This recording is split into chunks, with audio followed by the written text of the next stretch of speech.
बिस्मिल्लाहिर्रहमानिर्रहीम। अस्सलाम वालेकुम फ्रेंड्स, कैसे हैं आप सब। Welcome back to my YouTube channel महिना की दुनिया में खुशामदीद। आज मैं आपके लिए लेके आई हूँ बहुत ही मज़ेदार सी अरबी गोश्त की रेसिपी। आप भी ज़रूर ट्राई कीजिएगा और वो फीडबैक दीजिएगा। बहुत ही मज़ेदार बनती है सब्ज़ी, और अरबी की जो सब्ज़ी है बहुत ही अच्छी होती है। आजकल मौसम में भी इन है। सबसे पहले जो है मैंने एक प्रेशर कुकर में ऑयल डाल लिया था। ऑयल डालने के बाद इसके अंदर जो 2 अदद मीडियम प्याज डाल के इसको फ्राई कर लेंगे। थोड़ा सा लाइट ब्राउन करेंगे। लाइट ब्राउन करने के बाद जब हमारा प्याज लाइट ब्राउन हो जाएगा तो इसके अंदर शामिल करेंगे गोश्त। गोश्त आप कोई भी ले सकते हैं, मीट में मटन ले सकते हैं और बीफ, दोनों चाहे ले सकते हैं।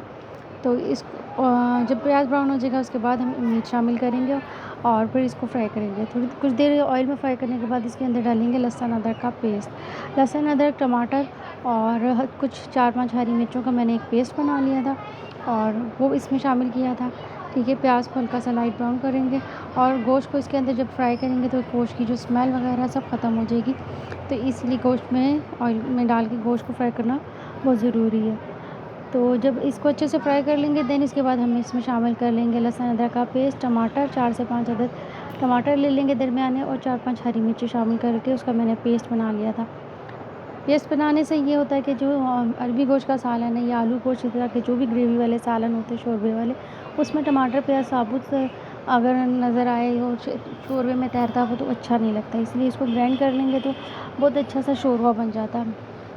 अब इसमें मैंने जो है गोश्त शामिल कर लिया, तो गोश्त डाल के इसको थोड़ा सा भून लेते हैं, फ्राई कर लेते हैं। जो गोश्त की स्मेल है वो सब ख़त्म हो जाएगी और कच्चापन उसका दूर हो जाएगा। ठीक है, लहसुन अदरक का पेस्ट और जो है टमाटर, हरी मिर्च फिर इसके बाद इसमें शामिल करेंगे, क्योंकि पहले गोश्त में ऑयल को फ्राई करना भी ज़रूरी है। और जब भी हमारा गोश्त फ्राई हो जाएगा फिर इसके अंदर हम टमाटर, प्याज, लहसुन अदरक शामिल करते हैं। और फिर उसके बाद जो हम मसाले शामिल करेंगे, ये टमाटर, प्याज, लहसुन अदरक और हरी मिर्च का जो मैंने पेस्ट बना लिया था ये इसमें शामिल कर लिया है। ये शामिल करने के बाद इसकी अच्छे से भुनाई करेंगे ताकि जो लहसुन अदरक है वो सब और गोश्त के सब मिलके जो है उसका अच्छे से भुनाई हो जाए और जो भी स्मेल्स वगैरह होती हैं गोश्त की, कच्चापन जो होता है उसमें वो ना आए।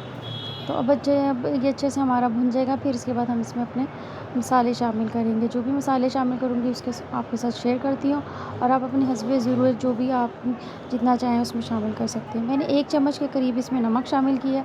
आप अपने टेस्ट के अकॉर्डिंग जितना भी चाहें इसमें शामिल कर सकते हैं। 1 टीस्पून मैंने कोरिएंडर पाउडर यानी धनिया, पिसा हुआ धनिया शामिल किया है। हाफ़ टी स्पून के करीब इसमें मैंने हल्दी शामिल की है और 1 चम्मच जो है मैंने पिसी हुई लाल मिर्च का शामिल किया। तो ये भी आप अपने टेस्ट के हिसाब से जितनी चाहें आप अपने डाल सकते हैं। इन सब कुछ शामिल करने के बाद इसकी मज़ीद कुछ देर भुनाई करेंगे ताकि इसका ऑयल जो है सेपरेट हो जाए और ये अच्छे से भुन भी जाए। जब ये अच्छे से भून लेंगे तो फिर इसके बाद हम इसमें पानी शामिल करके इसको प्रेशर लगाएंगे। अब इसको अगर बाद में भूनेंगे तो गोश्त जब गल जाता है, अगर उस टाइम पे हम भुनाई करें थोड़ा बहुत भूनना पड़ता है, अगर उसमें कोई पानी हो तो उसको खुश कर लें। और अगर हम पहले इसको भूनेंगे नहीं ऐसे जस्ट, तो फिर ये होता है कि अक्सर जो है गोश्त टूट जाता है ज़्यादा चम्मच चलाने से। तो इसलिए इसको आप अच्छे से पहले भून लें ताकि लहसुन अदरक की स्मेल भी ख़त्म हो जाए, गोश्त भी अच्छे से भुनाई हो जाए, गोश्त में कोई स्मेल ना हो। अब जब इसके अंदर थोड़ा सा पानी फिर इसमें शामिल करेंगे। पानी आप अपने हिसाब से जो भी गोश्त आप बना रहे हैं उसके अकॉर्डिंग आप अपना शामिल करें। मटन हो तो उसमें कम पानी डलता है, बीफ में थोड़ा सा ज़्यादा पानी डलता है। फिर इसको प्रेशर लगा दिया था, 10 मिनट के लिए प्रेशर लगाया, क्योंकि मटन है, आप जो भी बीफ बना रहे हैं उसके हिसाब से पानी शामिल करके फिर उसको प्रेशर में लगा लें।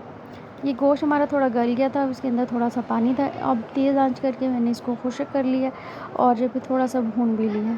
जब इसका पानी थोड़ा सा ड्राई हो जाएगा तो फिर इसके अंदर हम शामिल करेंगे अपनी सब्ज़ी भी मैंने जो है अरबी ली थी, हाफ़ केजी के करीब अरबी है, क्योंकि मैं अरबी गोश्त बना रही हूँ और बहुत ही मज़ेदार बनता है, बहुत अच्छा बनता है। ठीक है, और सीज़न है तो हर तरह की सब्ज़ी खानी चाहिए, इसमें बहुत सी ग़िज़ाइयत होती है। अब ये शामिल कर लिया, इसके साथ थोड़ा सा पिसा फ्रेश कोरिएंडर भी शामिल था, वो भी मैंने शामिल कर दिया। कुछ देर मज़ीद इसको पकाएंगे और इसको भून लेंगे अच्छे से। जो सब्ज़ी है गोश्त के साथ थोड़ा सा उसकी भुनाई कर लेंगे। फिर आप इसमें शामिल करेंगे पानी जो है जितना भी आप ग्रेवी बनाना चाहते हैं, जितना भी शोरबा बनाना चाहते हैं वो और सब्ज़ी उसमें गल जाए इतना पानी शामिल करना है। वो शामिल करने के बाद इसको दोबारा से मज़ीद कुछ देर के लिए प्रेशर लगाएंगे। 5 मिनट 10 मिनट के लिए आप इसको दोबारा से प्रेशर लगाएंगे। तो गोश्त जो मैंने 80% गलाया था, ठीक है, 20% मैंने इसको रहने दिया था, क्योंकि जब इसको सब्ज़ी शामिल करके मज़ीद कुछ देर पकाएंगे तो हमारा गोश्त भी बिल्कुल अच्छे से गल जाएगा और सब्ज़ी भी हमारी गल जाएगी। फिर उसके बाद जो हमारा गोश्त जब गल गया था तो मैंने इसके अंदर कसूरी मेथी शामिल की थी। 1 से 2 चम्मच के करीब मैंने कसूरी मेथी लेकर उसको साफ़ कर लिया था और इसको वॉश कर लिया था।